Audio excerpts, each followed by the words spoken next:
angkat hatiku,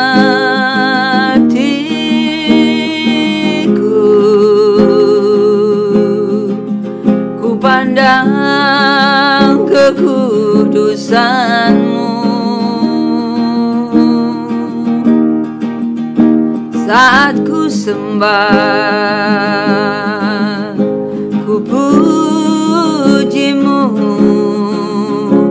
ku rasakan kehadiran-Mu Tuhan. Ku rasakan kehadiran-Mu Tuhan.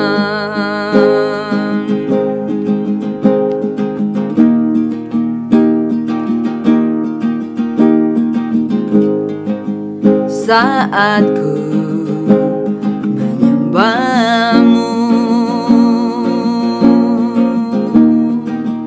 Roh-Mu bekerja.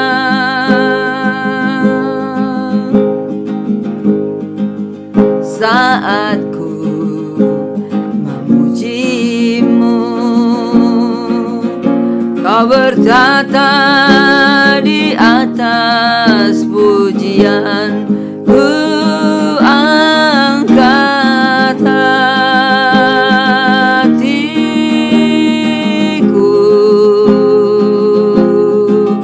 ku pandang kekudusan-Mu. Saat ku sembah, ku puji-Mu, ku rasakan kehadiran-Mu Tuhan. Ku rasakan kehadiran-Mu Tuhan.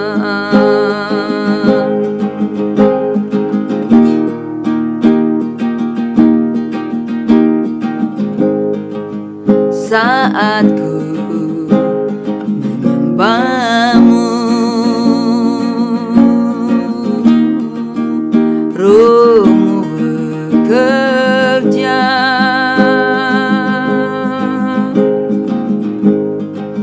Saat ku memuji-Mu, Kau bertata di atas pujian. Ku angkat hatiku,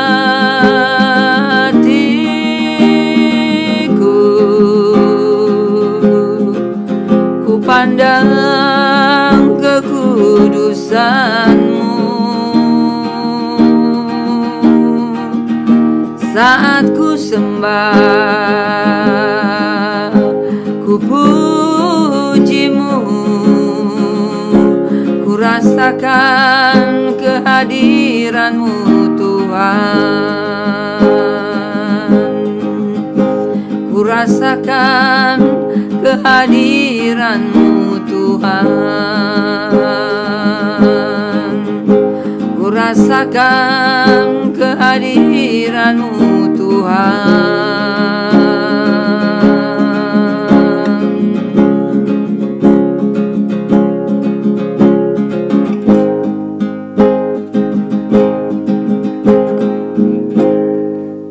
Terima kasih Bu Murni. Mari kita bersatu di dalam doa. Terima kasih Bapa, di pagi ini kami kembali Engkau kumpulkan kami untuk bersatu di dalam doa. Bersama-sama kami dimanapun kami berada, secara ajaib Engkau sudah mengumpulkan kami untuk bersatu melakukan Tuhan Yesus Kristus renungan pagi bersama Sema Adonai. Dari awal, pertengahan, sampai akhir, baik kami yang terlibat langsung maupun di belakang layar, serta seluruh peralatan yang kami gunakan, internet yang kami gunakan, listrik, kami semua taruhkan di tangan-Mu.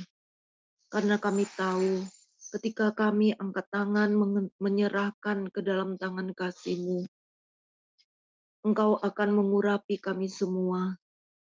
Bahkan tenaga dan kuasa pengurapan hikmat pewahyuan Engkau berikan kepada kami, baik hamba yang sedang berdoa saat ini, ujian yang dikumandangkan oleh saudari kami yang terkasih Bu Murni, pembacaan firman oleh Pak Aras, serta hambamu Pak Pendeta Daniel Palungan yang akan mengupas Wahyu pasal 5, 15. Bapa, hanya Engkau Tuhan yang bisa mengawal, melindungi, dan mengurapi, dan isi hatimu saja Tuhan yang disampaikan. Belas kasihan-Mu turun kepada hamba-Mu, penguasaan diri, biarlah Engkau jamah penglihatan beliau, Kau jamah pikirannya dalam nama-Mu Tuhan Yesus, terhubung dengan surga, sehingga apa yang disampaikan dalam nama-Mu Tuhan Yesus membawa kami untuk mengerti lebih lagi rahasia kebenaran yang akan disingkapkan dalam nama-Mu Tuhan Yesus. Terima kasih Bapa. Hanya dalam nama-Mu kami yakin percaya, kami dan seisi rumah kami yang melayani-Mu, dimanapun kami berada, di cover dan dilindungi oleh perlengkapan senjata Allah. Malaikat-Mu berjaga-jaga bagi kami, dan Engkau sendiri yang menjadi tembok berapi bagi renungan pagi sama Adonai pagi ini. Terima kasih Bapa, inilah doa kami. Dalam nama-Mu kami berdoa ucap syukur, haleluya, amin. Kami persilakan pada hambanya Pak Aras untuk membaca Wahyu pasal 15 dan tempat kami persilakan. Wahyu 15, 1-8. Nyanyian mereka yang menang, 1. Dan aku melihat suatu tanda lain di langit, besar dan ajaib. 7 malaikat dengan 7 malapetaka terakhir, karena dengan itulah berakhirlah murka Allah. Dan aku melihat sesuatu bagaikan lautan kaca bercampur api. Dan di tepi lautan kaca itu berdiri orang-orang yang telah mengalahkan binatang itu, dan patungnya dan bilangan namanya. Pada mereka ada kecapi Allah, dan mereka menyanyikan nyanyian Musa, hamba Allah, dan nyanyian anak domba bunyinya. Besar dan ajaib segala pekerjaanmu, ya Tuhan Allah yang Maha Kuasa. Adil dan benar segala jalanmu, ya Raja segala bangsa. Siapakah yang tidak takut ya Tuhan, dan yang tidak memuliakan nama-Mu? Sebab Engkau saja yang kudus. Karena semua bangsa akan datang dan sujud menyembah Engkau. Sebab telah nyata kebenaran segala penghakiman-Mu. 7 malaikat dengan 7 murka Allah 5. Kemudian daripada itu aku melihat orang membuka bait suci, kemah kesaksian di surga. Dan ke-7 malaikat dengan ke-7 malapetaka itu keluar dari bait suci, berpakaian lenan yang putih bersih dan berkilau-kilauan, dan dadanya berlilitkan ikat pinggang dari emas. Dan satu dari keempat makhluk itu memberikan kepada ke-7 malaikat itu 7 cawan dari emas yang penuh berisi murka Allah, yaitu Allah yang hidup sampai selama-lamanya. Dan bait suci itu dipenuhi asap karena kemuliaan Allah dan karena kuasanya. Dan seorang pun tidak dapat memasuki bait suci itu sebelum berakhir ke-7 malapetaka dari ke-7 malaikat itu. Demikianlah firman Tuhan. Amin. Syukur kepada Allah. Terima kasih Pak Aras. Mari saudara-saudariku yang terkasih di dalam Tuhan Yesus, tiba saatnya kita akan mendengar renungan firman Tuhan yang dibawakan oleh Pak Pendeta Daniel. Waktu dan tempat kami persilakan. Shalom saudara-saudara yang terkasih di dalam Tuhan. Selamat pagi, selamat bertemu kembali. Kita bersyukur bahwa kita Lindungi Tuhan di dalam ketiduran kita, sehingga kita bisa bangun dengan tubuh yang sehat segar. Nah, pada pagi ini, Bapak Ibu yang terkasih di dalam Tuhan, kita akan melanjutkan renungan firman Tuhan dari kitab Wahyu. Dan kita sudah sampai di pasal yang ke-15. Ini pasal yang paling pendek di dalam seluruh kitab Wahyu. Ya, ini melaporkan kepada kita tentang suasana sorga. Lebih kepada Firdaus, ya, karena sorga belum bisa dimasuki oleh orang-orang yang meninggal dalam Tuhan. Tapi Firdaus, dan kemudian memang ada sorga. Sebab dari sorga itu datangnya segala penghukuman dan murka atas seluruh muka bumi ini. Nah, dari pasal ini kita juga sedang menuju kepada detik-detik akhir persiapan pencurahan murka Allah yang maha dahsyat. Yang ingat, ada satu malaikat yang terbang ketika peniupan sangkakala yang keempat itu selesai. Dia berkata, celaka, celaka, celakalah mereka yang diam di bumi, karena malapetaka yang tiga masih akan datang. Atau malaikat yang ketiga, tiga malaikat itu belum meniup sangkakalanya. Dan kita sudah melihat sangkakala yang ke-5, sangkakala yang ke-6 itu sungguh teramat dahsyat. Tetapi sangkakala yang ke-7 ini itu puncak dari semua murka Allah. Dan apakah isi dari 7 sangkakala itu? Adalah 7 cawan. Jadi ada daftar-daftar di sana dan mendaftar tentang 7 cawan yang penuh dengan murka Allah yang siap untuk ditumpahkan ke atas muka bumi. Nah, jadi ini detik-detik akhir menuju kepada pencurahan murka Allah dalam bentuk cawan itu. Dan aku melihat suatu tanda di langit, tanda lain di langit, besar dan ajaib. Ke-7 malaikat dengan 7 malapetaka terakhir.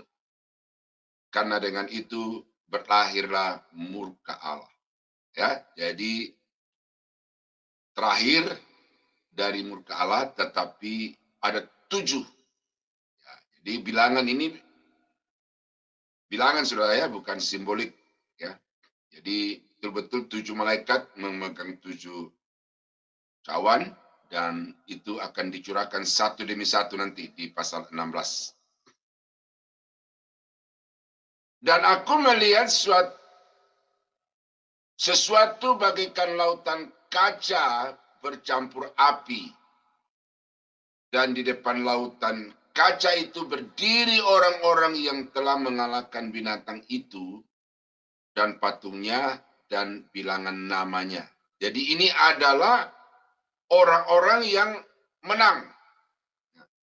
Yang oleh karena iman kepada Yesus, ya, mulai dari awal masa tribulasi sampai kepada akhir masa tribulasi itu, mereka menunjukkan imannya kepada Tuhan dengan setia, rela menanggung segala derita, maka pada akhirnya katakan berdiri di hadapan Tuhan untuk mempersembahkan puji-pujian. Karena itu di dalam surat kepada ke-7 jemaat itu selalu dikatakan barang siapa menang, dan lain sebagainya. Nah, ini adalah orang-orang yang menang pada masa tribulasi itu mendapatkan satu kehormatan yang luar biasa karena mereka diberi kesempatan berdiri di hadapan Allah untuk mempersembahkan puji-pujian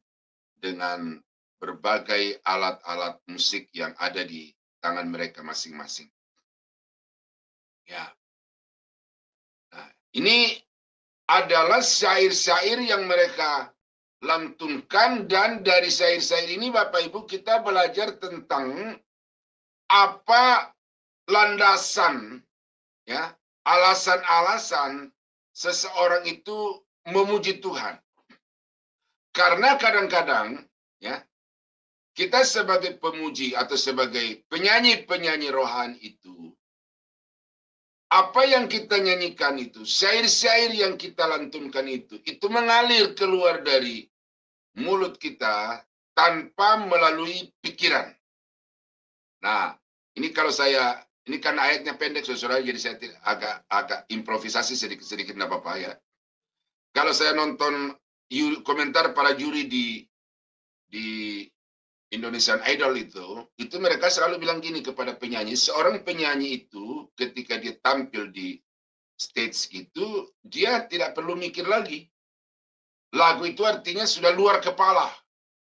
Sehingga semua perhatiannya ditujukan kepada audiens dan penguasaan panggung. Nah, jadi teori musik dunia mengatakan bahwa kalau kita menyanyi itu ya kuasai lagunya itu sehingga ketika sedang nyanyi nggak usah mikir lagi, tetapi menyanyi dengan penguasaan panggung dan lain sebagainya. Nah, tetapi justru kita sebagai penyanyi-penyanyi rohani itu, kita harus hayati betul-betul. Ya, kita harus hayati betul-betul setiap lirik, setiap kata dari pujian itu, karena di dalam kata-kata itu ada makna-makna yang sangat penting yang wajib kita pahami untuk kita jadikan baik sebagai pemahaman kepada siapa kita sedang mengarahkan pujian itu, dan alasan-alasan yang menjadi dasar untuk kita menaikkan puji-pujian itu. Nah, jadi karena itu saudara, saya di sini tampilkan beberapa ayat referensi yang akan saya bacakan untuk memberikan satu penyadaran, tetapi juga landasan-landasan untuk saudara bisa menyanyi. Ya, apalagi sekarang ini di dunia maya itu artis-artis begitu banyak saudara, dan masing-masing orang tampil dengan gayanya dan dengan suara-suaranya yang unik, ya. Tetapi saya melihat ada beberapa dari mereka itu yang bukan karena kualitas lagunya, tetapi karena ingin mengaktualisasikan diri, ya, mengaktualisasikan diri, kemudian hendak juga untuk mengejar tayang, ya, jadi konten-konten itu menjadi motivasi untuk harus mereka bernyanyi. Nah, itu sekedar persoalan. Nah, dan mereka menyanyikan nyanyian Musa hamba Allah dan nyanyian anak domba. Jadi ada dua lagu yang mereka nyanyikan itu. Satu adalah nyanyian Musa. Besar dan ajaib segala pekerjaan-Mu ya Tuhan, Allah yang Maha Kuasa, adil dan benar segala jalan-Mu, ya Raja segala bangsa. Nah, apa yang menjadi landasan dari pujian ini adalah karya Tuhan yang teramat dahsyat itu. Nah, karena karyanya teramat dahsyat, maka sudah tentu yang melakukannya adalah pribadi juga yang maha dahsyat, yaitu Tuhan Allah yang Maha Kuasa. Karena tidak mungkin karya-karya heran dan ajaib itu dihasilkan dari orang-orang biasa, dari ciptaan yang terbatas kuasa keajaibannya. Oleh sebab itu maka karya yang besar, karya yang ajaib bersumber dari pribadi yang besar, pribadi yang ajaib, pribadi yang maha kuasa. Dan itu dilantunkan oleh Musa pada waktu mereka sampai di tepi laut Kolsom yang terbelah itu. Kemudian sementara tentara-tentara Israel berjalan di jalur yang dilalui oleh bangsa Israel sebelumnya itu, dikatakan maka Tuhan menghentikan angin yang menghembus laut itu menjadi terbelah, sesudah bangsa Israel sampai selamat di seberang, maka dengan terhentinya angin yang bertiup itu, maka air itu kembali dengan sifatnya dan juga terikat dengan daya tarik bumi, sehingga dia menutupi semua orang-orang Mesir yang mengejar bangsa Israel untuk hendak memusnahkan mereka. Dan karena itu di dalam Keluaran pasal 15 kita baca pujian Musa itu, ya. Kejadian 15 Keluaran 15 ayat 1, pada waktu itu Musa bersama-sama dengan orang Israel menyanyikan nyanyian ini bagi Tuhan yang berbumi. Baiklah aku menyanyi bagi Tuhan, sebab ia tinggi luhur. Kuda dan penunggangnya dilemparkannya ke dalam laut. Tuhan itu kekuatanku dan mazmurku. Ia telah menjadi keselamatanku. Ia Allahku, kupuji dia. Ia Allah Bapakku, kuluhurkan dia, dan seterusnya. Nah, jadi kita melihat di situ bahwa inspirasi dari lagu yang dikompos oleh Musa itu adalah pengalaman, ya, pengalaman yang baru saja mereka alami itu, yaitu bagaimana mereka bisa berjalan dengan selamat di tengah-tengah lautan yang terbelah itu, tetapi di tempat yang sama Tuhan menguburkan hidup-hidup semua seteru-seteru dan musuh-musuh dari umat Allah. Dalam hal ini adalah tentara-tentara tentara-tentara Mesir, dan bahkan juga raja dari Mesir itu sendiri. Ya, ada satu channel YouTube yang menayangkan bahwa telah dilakukan satu riset dan kemudian di dalam laut Tiberau itu ditemukan roda-roda pedati. Ya, roda-roda pedati, dan ada yang bersalutkan dengan emas 18 karat. Nah, sehingga apa yang dikatakan oleh Alkitab itu terbukti secara historis karena telah dilakukan satu penelitian secara ilmiah dan ditemukan betul di sana ada roda-roda pedati yang bersalutkan emas 18 karat, dan mereka berkesimpulan atau juga berasumsi bahwa roda pedati yang bersalutkan emas itu adalah pedati atau kereta yang ditunggangi oleh Firaun itu sendiri. Sehingga diyakini bahwa Firaun juga tewas di tengah-tengah laut itu. Nah, jadi itu sejarah. Nah, dengan dikutipnya itu saudara-saudara di dalam kitab Wahyu, ini saya mau tegaskan lagi bahwa sebagaimana kitab-kitab lain di dalam Alkitab itu berbasis kepada sejarah, maka kitab Wahyu itu adalah juga kitab sejarah. Menunjuk kepada sejarah yang akan datang, tetapi didukung dengan sejarah yang telah terjadi di masa yang lampau. Nah, oleh karena itu, saya mau ingatkan dan sadarkan sekali lagi kepada saudara-saudara yang mengatakan bahwa kitab Wahyu itu adalah kitab simbolik, mari berpikir secara komprehensif Alkitab, bahwa karena apa yang diutarakan di dalam kitab Wahyu itu disupport secara penuh oleh bukti-bukti sejarah di dalam Perjanjian Lama, maka itu sebabnya kitab Wahyu harus diterima sebagai satu kitab yang juga bersifat historis, tetapi waktunya adalah futur, ya, futuristik.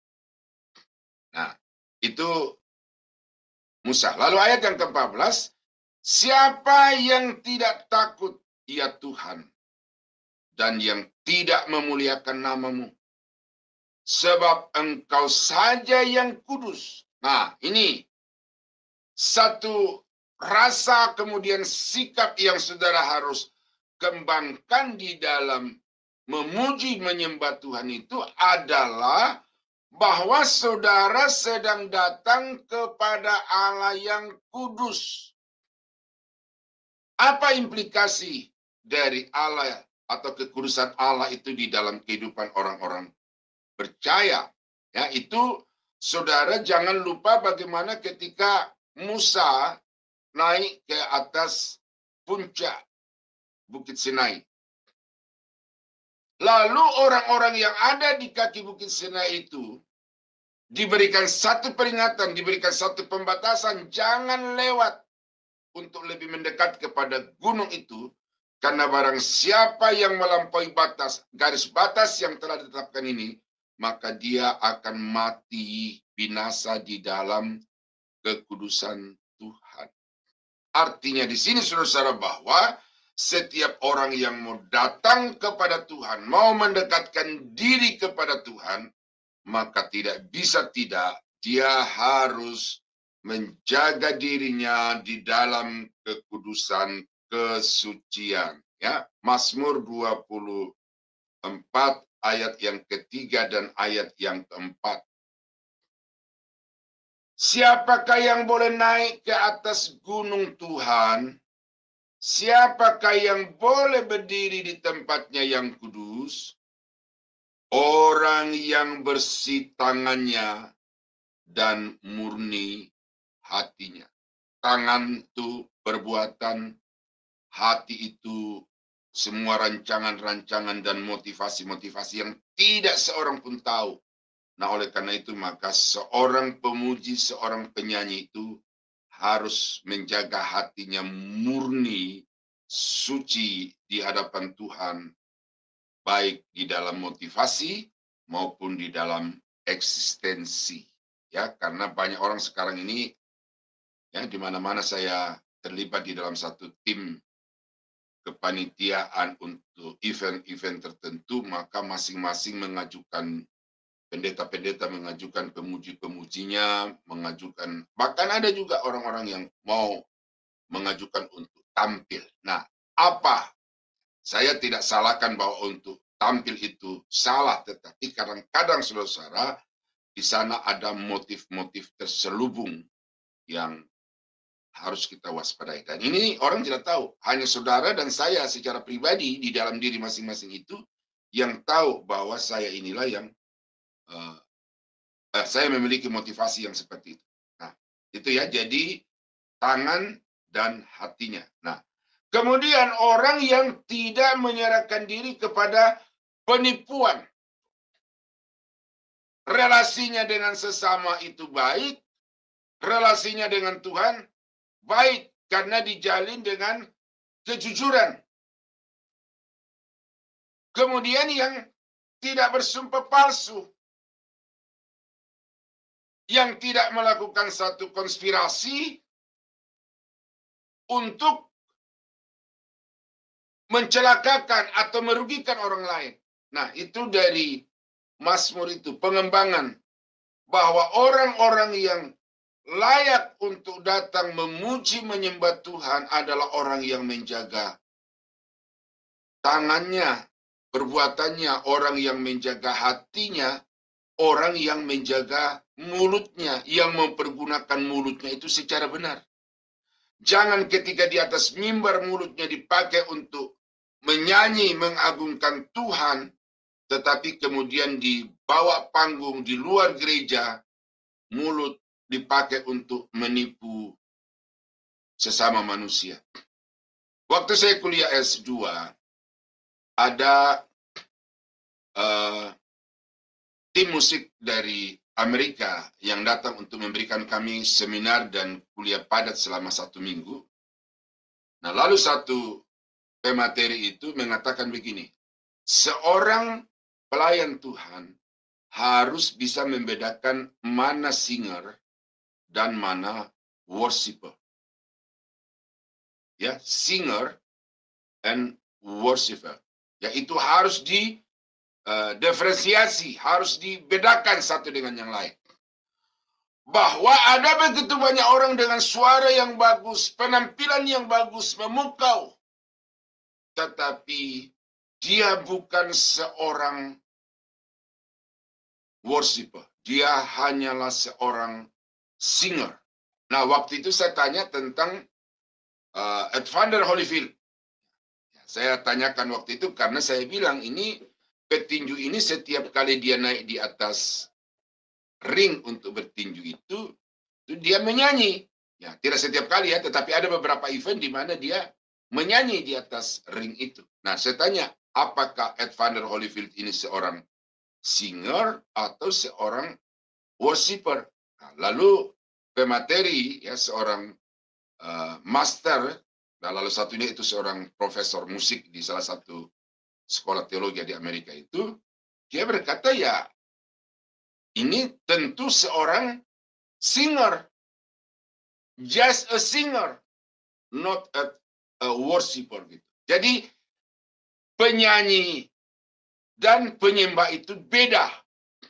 Seorang penyembah itu bukan hanya mulutnya, bukan hanya tubuhnya yang berekspresi di atas panggung, tetapi dari hatinya yang suci itu keluar satu pengaguman, penyembahan yang tulus kepada Tuhan. Oleh itu pemazmur berkata bahwa seorang yang boleh naik ke gunung Tuhan, ini adalah gunung Sion, di mana di sana ada terdapat bait Allah, ya. Dengan kata lain, siapapun yang mau datang untuk memuji menyembah Tuhan, jaga perbuatan, jaga hati, jaga mulut. Ah, itu siapakah yang seperti engkau ya Allah yang kudus? Karena semua bangsa akan datang dan sujud menyembah engkau. Nah, di dalam ayat-ayat yang saya terangkan di dalam kurung ini, jelas juga mengatakan di situ bahwa apa sebabnya segala bangsa itu datang menyembah kepada Allah, karena dikatakan di dalam Yeremia pasal 10 ayat yang ke-7, siapakah yang tidak takut kepadamu, ya Raja bangsa-bangsa? Sungguh kepadamulah seharusnya sikap yang demikian. Sebab di antara semua orang bijaksana dari bangsa-bangsa dan di antara raja-raja mereka, tidak ada yang sama seperti engkau. Keluhuran, keagungan, kemuliaan Allah itu menjadi satu landasan untuk kita memuji, menyembah Tuhan. Artinya di sini saudara-saudara, bahwa orang yang datang kepada Tuhan untuk memuji dan menyembah itu harus menyadari siapa dirinya, dan oleh karena itu dia harus merendahkan diri, merendahkan hati serendah-rendahnya di hadapan Tuhan. Karena kita sedang menghampiri pribadi yang maha mulia, yang maha agung, yang maha besar. Dan kita ini hanyalah ciptaan yang terbuat dari debu. Ya, ini satu ajaran yang saya ajarkan karena saya juga cukup lama mengajarkan musik gereja di sekolah teologi yang dulu saya rintis itu, bahwa seorang penyanyi itu jangan di dalam nyanyian-nyanyian itu kemudian menunjukkan satu keakuan diri. Seolah-olah dengan pujianmu itu engkau akan menyuruh Tuhan untuk tunduk kepada apa yang diingini oleh hatimu. Kan ada banyak orang Kristen yang ketika berdoa dengan mengklaim ayat-ayat tertentu, lalu dengan itu mereka mengatakan, Tuhan, kami klaim janjimu. Tuh. Jadi orang-orang seperti itu adalah orang-orang yang minimal sudah mensejajarkan diri dengan Tuhan, sehingga dia berhak untuk mengklaim Tuhan. Orang yang sadar bahwa saya ini hanyalah hamba, saya ini hanyalah debu tanah, apa hak saya untuk mengklaim Tuhan?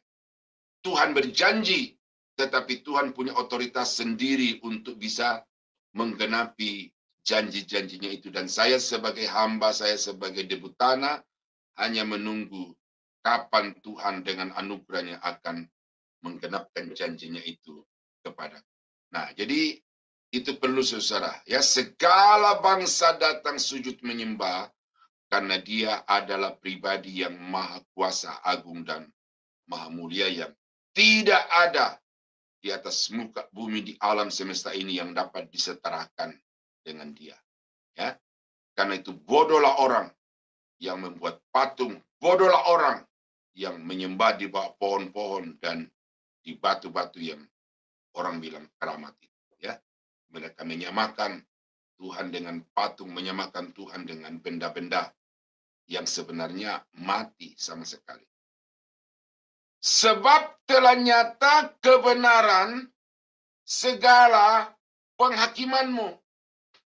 Ya, kita datang memuji menyembah kepada Allah yang adalah hakim yang adil.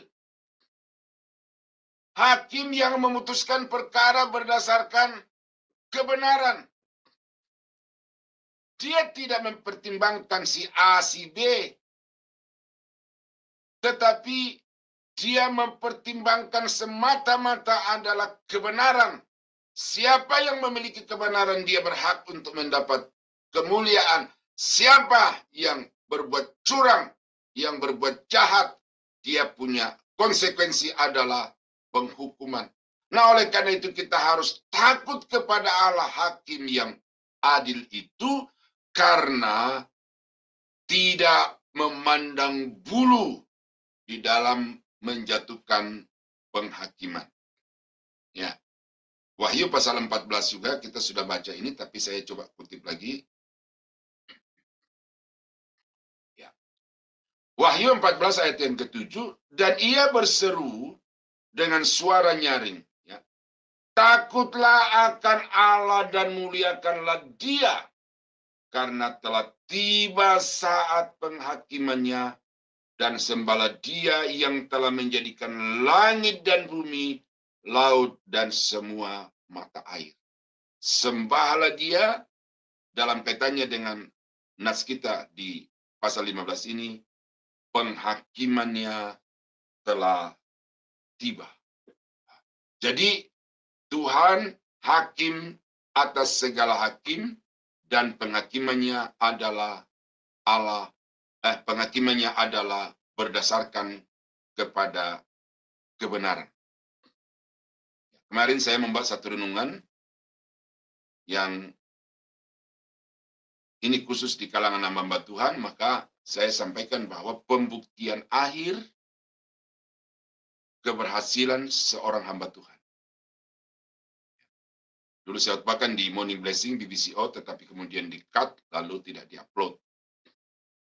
Tapi kemudian saya sampaikan lagi di kalangan hamba Tuhan, ya, dan ini saya berkata bahwa kita sekarang ini di mata manusia boleh kelihatan hebat, kelihatan berhasil, kelihatan mulia, terhormat gitu.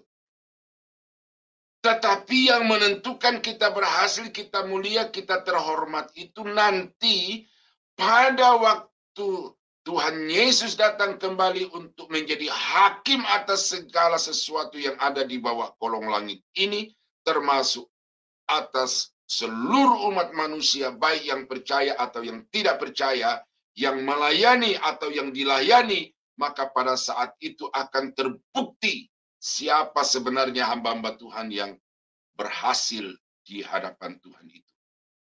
Maka dari renungan itu, salah satu yang menjadi faktor seorang hamba Tuhan itu berhasil di hadapan Tuhan adalah selama dia melayani di tengah-tengah dunia ini, dia harus senantiasa memiliki rasa takut kepada penghakiman Tuhan. Nah, orang yang senantiasa memiliki rasa takut di dalam hatinya kepada Tuhan itu, dengan sendirinya akan menjauhkan diri dari segala perbuatan-perbuatan dosa yang tercela, yang mempermalukan. Tadi malam saya mengajar sampai larut malam. Karena kami mulai agak terlambat memang. Nah, dalam diskusi-diskusi sebelum pelajaran itu dimulai, dikisahkan bahwa ada satu daerah di Indonesia, ya saya tidak sebutkan ini karena sensitif, ya, itu ditemukan ada pendeta yang ternyata memiliki simpanan. Tuh. Pendeta, gembala sidang, lalu dia tanya, harusnya bagaimana sanksi terhadap orang-orang seperti ini, Pak? Lalu saya bilang ada organisasi. Di dalam organisasi itu ada yang namanya Dewan Disiplin Gereja. Tetapi dia bilang, ini dia yang punya jabatan tertinggi di gereja itu. Apakah ada yang bisa menjatuhi? Nah, saya bilang, saya tidak tahu organisasi itu. Tapi ya seharusnya orang-orang seperti ini akan menghakimi dirinya sendiri. Apakah dia pantas untuk menjadi pelayan Tuhan atau tidak.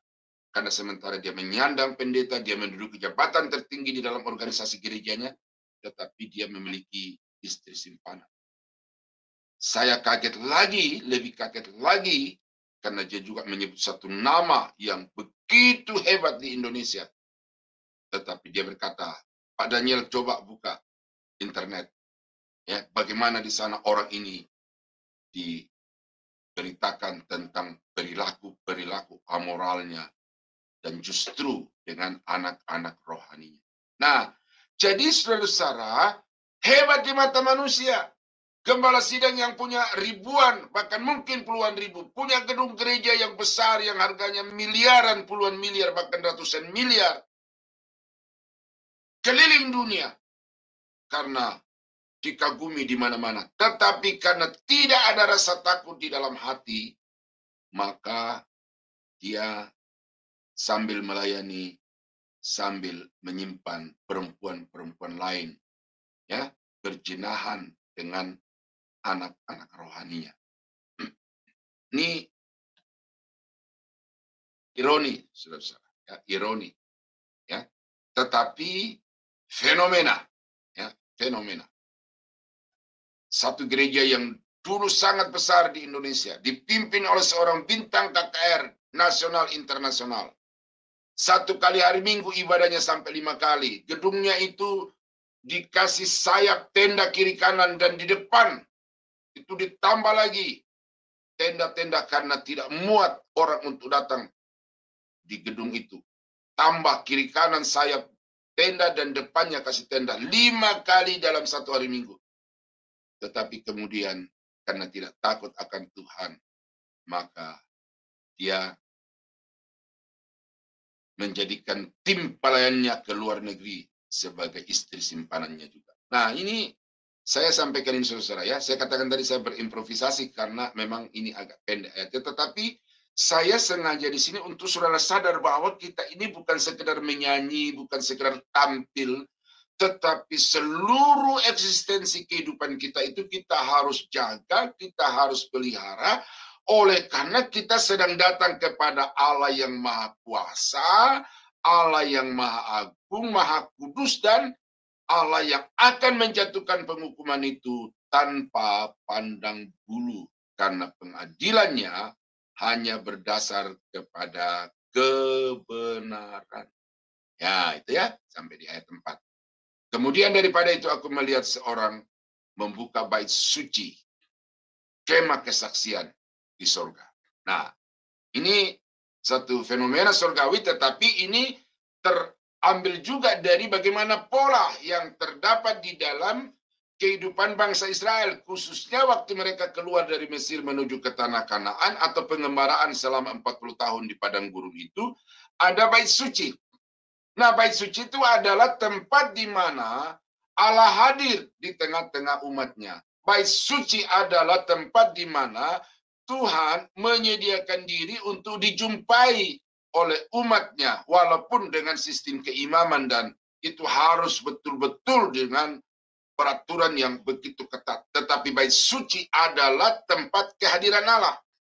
Nah, kalau dikatakan dalam ayat kelima ini, maka terbukalah bait suci, artinya bahwa 7 cawan, ya nanti memang kita akan lihat di situ, bahwa 7 cawan atau 7 murka Allah terakhir yang akan dicurahkan ke atas muka bumi ini, itu secara langsung bersumber dari Allah. Ya.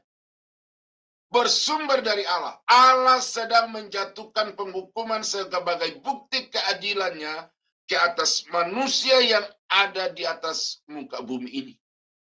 Yang kalau kita baca di dalam materi yang keberapa itu, kalau tidak salah materi yang keempat atau materi yang kelima itu orang-orang yang mati syahid itu ada di bawah mezbah dan berkata kepada dia yang duduk di atas takhta atau anak domba yang sedang membuka materi-materi itu, ya, kapankah Tuhan engkau akan melaksanakan penghukuman yang adil bagi orang-orang yang sudah membunuh kami itu?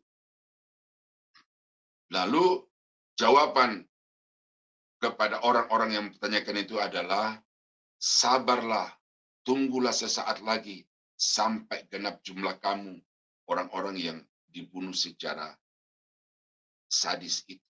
Nah, sekarang ini apa yang diharapkan oleh syahid-syahid di pasal yang ke-5 itu, ya sekarang akan dinyatakan ke atas muka bumi, di mana tidak ada seorang pun yang melakukan kejahatan di atas muka bumi ini yang tidak akan kena dampak dari murka Allah itu.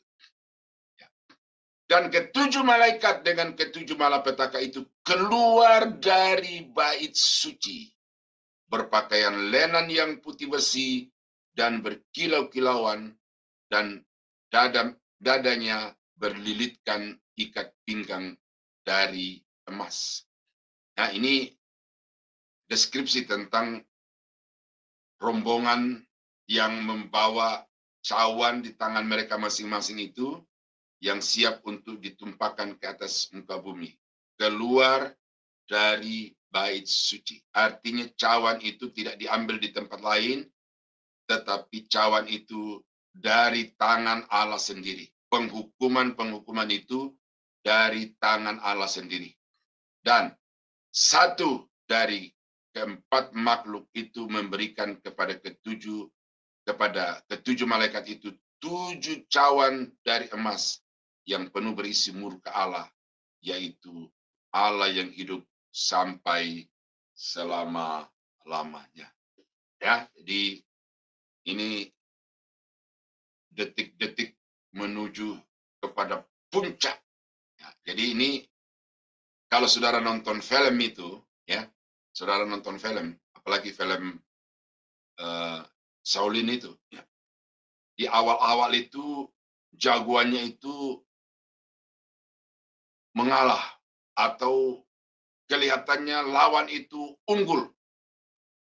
Tetapi kemudian ada satu masa di mana terjadi titik balik, dan ketika mau ending dari film itu sang jagoan itu mulai menunjukkan kesejatian dirinya. Lalu kemudian dia menghabisi semua lawan-lawannya. Nah, ini di sini saya coba bayangkan seperti itu. Bahwa sekarang saatnya Tuhan akan menunjukkan kekuasaan, kedaulatan, dan keagungan dirinya. Kalau di awal-awal itu seolah-olah dia masih sabar, dia masih memberi kesempatan, tetapi sekarang tidak akan ada lagi kesempatan. Karena 7 cawan itu sudah ada di tangan malaikat-malaikat yang tinggal di komando, ya, atau jarinya diklik saja, maka murka itu akan jatuh ke atas muka bumi. Ya. Lalu ayat yang ke-8, dan bait suci itu dipenuhi asap karena kemuliaan Allah dan karena kuasanya. Dan seorang pun tidak dapat memasuki bait suci itu sebelum berakhir ke-7 malapetaka dari ke-7 malaikat. Nah, ini juga saudara-saudara satu penggambaran yang memang real di atas muka bumi ini. Bagaimana kehadiran Allah yang suci, yang maha kudus itu berdampak secara fisik, ya, kepada orang-orang yang ada di sekitarnya. Saya bacakan dari beberapa ayat ini, ya. Keluaran pasal 40 ayat 34. Lalu awan itu menutupi kemah pertemuan, dan kemuliaan Tuhan memenuhi kemah suci itu. Jadi bagaimana sejarah bangsa Israel membuktikan bahwa yang namanya awan, yang namanya kesucian Tuhan itu ya nyata dengan awan itu. Jadi awan di dalam banyak konteks Alkitab itu terang-terangan itu adalah tanda kemuliaan Tuhan. Waktu bangsa Israel berpindah dari satu tempat ke tempat lain dengan kemah suci, maka kemah suci itu dipenuhi dengan awan, dipenuhi dengan asap. Dalam perjalanan Mesir Kanaan itu dikatakan bahwa tiang awan pada siang hari dan tiang api pada malam hari. Kemuliaan Tuhan dinyatakan. Dan di dalam perjanjian baru atau sebelumnya itu Bukit Sinai itu, ketika Musa naik ke atas Bukit Sinai itu, maka gunung itu dipenuhi, ditutupi dengan awan kemuliaan Tuhan. Masuk di dalam perjanjian baru, kita melihat bagaimana ketika Yesus terangkat ke surga, dia disambut dengan kemuliaan Allah sehingga tidak bisa lagi dilihat oleh mata manusia dengan awan-awan itu. Jadi awan tandanya kemuliaan Tuhan. Nah, jadi kemuliaan Tuhan hadir di dalam baitnya. Nah, coba 1 Raja-Raja pasal yang ke-8 ayat yang ke-10 dan 11. Ini pentabisan bait Allah. Ya, saya akan baca dua-duanya, baik yang di Raja-Raja maupun di Tawarik, supaya saudara bisa melihat betapa dahsyatnya hadirat Tuhan itu. Ketika imam-imam keluar dari tempat kudus, datanglah awan memenuhi rumah Tuhan, sehingga imam-imam tidak tahan berdiri untuk menyelenggarakan kebaktian oleh karena awan itu, sebab kemuliaan Tuhan memenuhi rumah Tuhan. Ini sama ceritanya di dalam 2 Tawarik pasal yang ke-5 ayat yang ke-13-14, tetapi ada pengalimatan-pengalimatan yang berbeda, ya. Lalu para peniup nafiri dan para penyanyi itu serentak memperdengarkan paduan suaranya untuk menyanyikan puji-pujian dan syukur kepada Tuhan. Mereka menyaringkan suara dengan nafiri, ceracap, dan alat-alat musik sambil memuji Tuhan dengan ucapan, sebab ia baik, bahwasanya untuk selama-lamanya kasih setianya. Pada ketika itu, rumah itu, yakni rumah Tuhan, dipenuhi awan, sehingga imam-imam itu tidak tahan berdiri untuk menyelenggarakan kebaktian oleh karena awan itu, sebab kemuliaan Tuhan memenuhi rumah Allah. Nah, jadi pada waktu pentabisan bait Allah itu, para imam-imam dari ruang kudus mau ke pelataran, dan di pelataran itu sudah disiapkan tim paduan suara dengan alat-alat musik, ya, seruling, kecapi, dan ceracap lain sebagainya itu. Kemudian pada saat mereka mempersembahkan pujian itu kepada Tuhan, maka hadirat Allah itu begitu hebat, begitu kuat, sehingga pada berjatuhan, pada bertumbang-tumbangan, termasuk para imam itu tidak kuat lagi untuk menyelenggarakan kebaktian ucapan syukur atas selesainya pembangunan bait Allah itu, oleh karena hadirat Tuhan yang begitu hebat. Ya, itu sejarah. Jadi wahyu juga adalah sejarah. Nah, yang saya mau sampaikan juga di sini satu hal adalah, khotbah itu memang bagian yang teramat penting di dalam ibadah. Tetapi tidak berarti bahwa puji-pujian itu tidak penting. Sama pentingnya. Khotbah bisa menyatakan urapan dan kuasa Allah untuk dialami oleh umatnya. Tetapi puji-pujian itu juga dipakai Tuhan untuk menyatakan hadirat dan kemuliaan urapannya kepada semua hamba-hambanya. Oleh karena itu, saudara-saudara, jangan merasa kecil, jangan merasa rendah kalau saudara hanya mendapat bagian sebagai tim singer, tim WL gitu ya. Lalu saudara berkata, aduh saya kapan jadi pengkhotbah? Jangan. Kalau memang saudara diberikan karunia sebagai penyanyi, sebagai pemusik, sebagai pemimpin puji-pujian itu, kalau saudara lakukan sepenuh hati dengan kriteria-kriteria yang di pasal ayat 3 dan 4 di atas saya sudah uraikan itu, yakin dan percayalah bahwa saudara juga akan dipakai Tuhan sama hebatnya, sama dahsyatnya dengan pengkhotbah-pengkhotbah yang dipakai Tuhan juga luar biasa. Jadi pengkhotbah dan pemimpin puji-pujian atau penyanyi itu tidak ada yang lebih tinggi, tidak ada yang lebih rendah di hadapan Tuhan.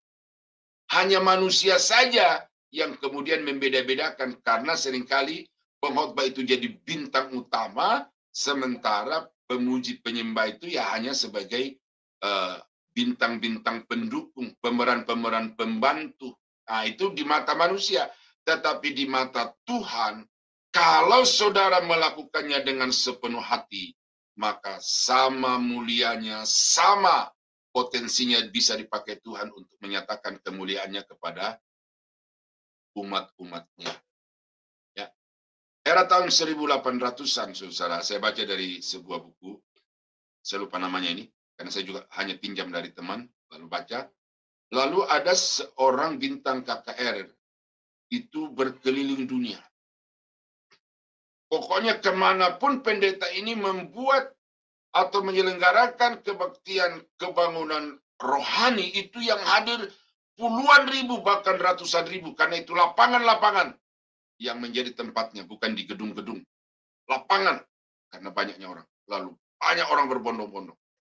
Nah, ketika dia pulang ke negaranya, lalu dia khotbah di gereja lokalnya, itu sementara dia berkhotbah di depan ribuan anggota sidang jemaat yang dia gembalakan itu, sementara dia berkhotbah di atas mimbar itu dari depan pintu gereja, itu dalam visinya dia, sesuai dengan apa yang ditulis itu, terbang malaikat.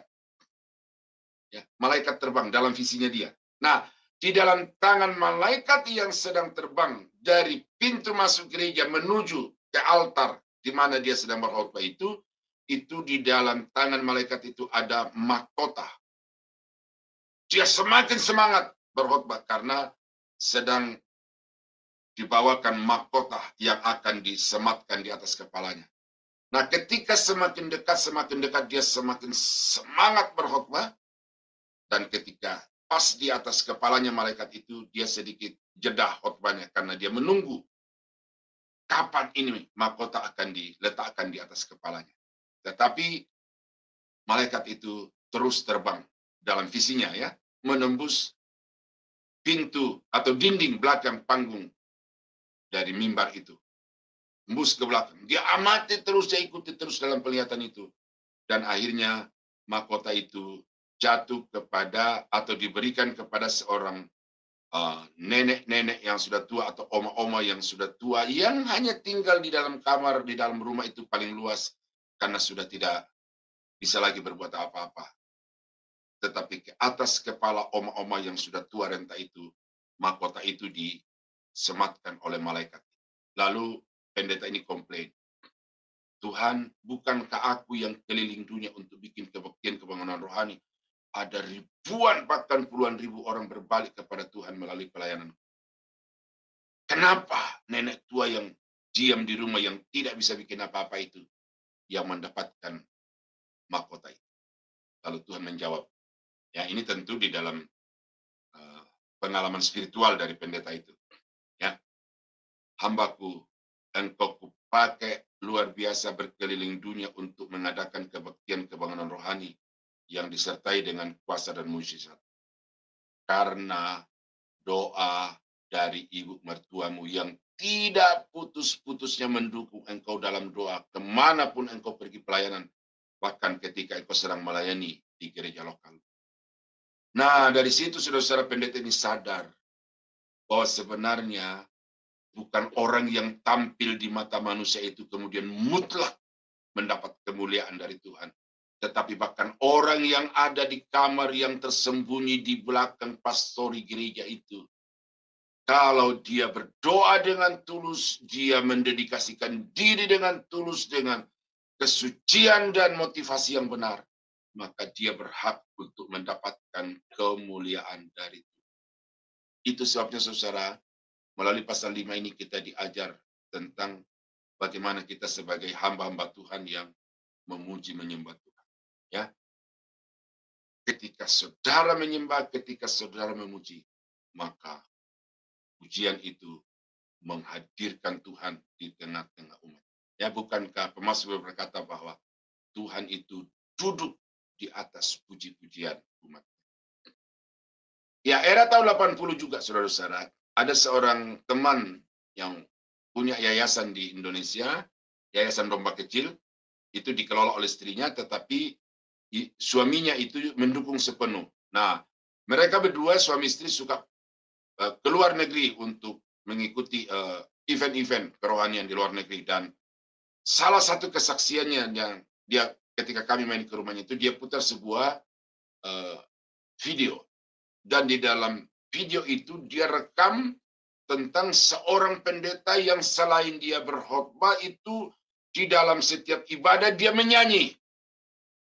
Dan dia bilang, justru ketika pendeta ini menyanyi, itu hadirat dan urapan Allah itu nyata dengan luar biasa. Bahkan sementara dia menyanyi, itu di bawah panggung, itu orang-orang sudah mulai histeris, bahkan ada yang kemudian berjatuhan oleh karena urapan Allah hadir melalui puji-pujiannya itu. Ya, itu era tahun 80. Saya nggak tahu, kan waktu itu saya masih terlalu mudah dalam pelayanan, jadi saya belum begitu konsen dengan siapa nama pendeta itu. Tetapi betul-betul di dalam video itu diperlihatkan sementara pendeta itu nyanyi di atas panggung ibadah KKR itu di bawah panggung orang histeris merasakan hadirat Allah, dan kemudian ada yang jatuh. Nah, jadi jangan mengecilkan puji-pujian di dalam gereja, tetapi juga jangan sembarangan menyanyi di dalam gereja, karena ada kriteria-kriteria dan ada kuasa yang menyertai puji-pujian. Nah, jadi itulah saudara, saya agak sedikit berimprovisasi karena ayat ini, pasal ini cukup pendek, dan saya harap dari apa yang saya sampaikan kepada Bapak Ibu sadar bahwa Tuhan yang kita layani, Tuhan yang kita sembah itu adalah Tuhan yang Maha Kuasa, Tuhan yang Maha Adil, dan Dia tidak akan pernah kompromi dengan segala kejahatan dan dosa. Dan karena itu kita sebagai pelayan-pelayannya juga harus menjaga kekudusan. Sebagai umatnya kita harus menjaga kekudusan, harus hidup takut akan Dia, karena sewaktu-waktu murkanya itu akan dicurahkan kepada orang-orang yang menentang Dia. Mari kita tunduk kepala, kita berdoa. Bapa di surga, terima kasih pada pagi hari ini kami sudah merenungkan firman Tuhan dari Wahyu pasal 5. Memang detik-detik menuju kepada pencurahan murka Allah, tetapi kami bersyukur dari pasal ini kami diajar tentang bagaimana kami harus bersikap, bagaimana kami harus melayani Tuhan yang adalah pribadi yang Maha Kudus, yang Maha Agung. Karena itu Bapa, sadarkan kami senantiasa, ingatkan kami selalu, supaya ketika kami mendedikasikan diri, bahkan ketika kami dalam hidup sehari-hari, kami senantiasa mengembangkan rasa takut akan Tuhan. Terpuji namamu Bapa, renungan pagi Sema Adonai ini Tuhan, membuat kami semakin tahu apa yang harus kami lakukan di hadapan Tuhan, dan bagaimana kami harus berperilaku di tengah-tengah dunia ini. Bapa, sebentar kami akan melanjutkan semua aktivitas rutin kami sepanjang hari ini.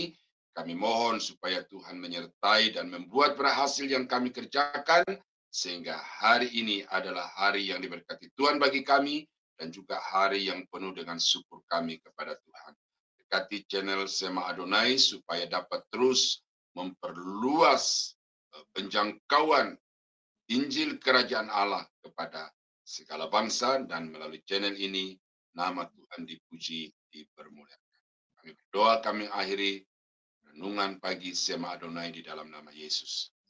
Dan saudara-saudaraku yang dikasihi Tuhan, kiranya anugerah dari Allah Bapa di dalam sorga, damai sejahtera dari Tuhan kita Yesus Kristus, serta persekutuan kuat kuasa Roh Kudus, kiranya menyertai kita sekalian dari sekarang sampai selama-lamanya. Dalam nama Yesus kami akhiri renungan pagi Sema Adonai hari ini. Haleluya. Amin.